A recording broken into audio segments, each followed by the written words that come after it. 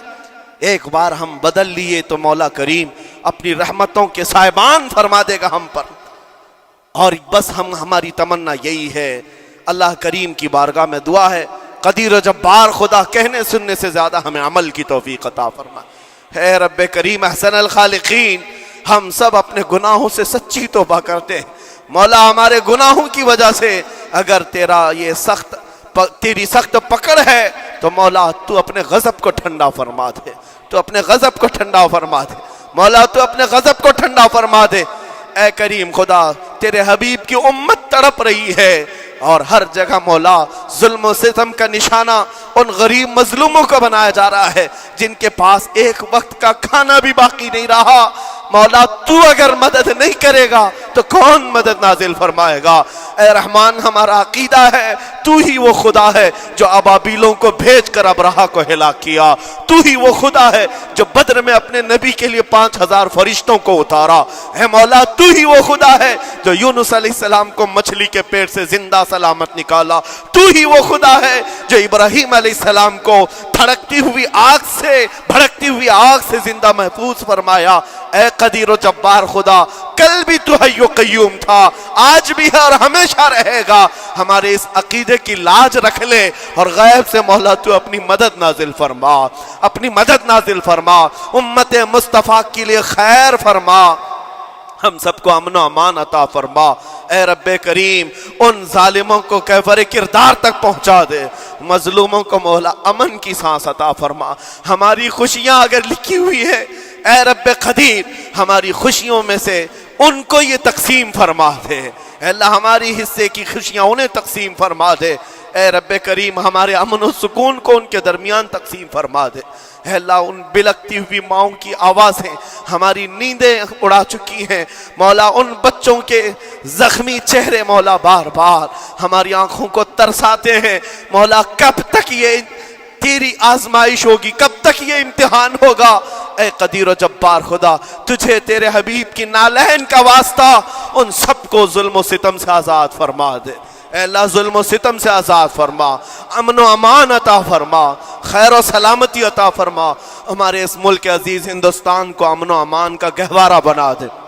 اے اللہ، ہم سب کو محبت و آشتی کا پیغام اور الفت و محبت کے ساتھ جینے کی توفیق عطا فرما۔ مولا، ہماری دعاؤں کو حضور کے صدقے قبول فرما۔ وصلی اللہ تعالی علی خیر خلقہ محمد وآلہ واصحابہ اجمعین، وآخر دعوانا الحمد للہ۔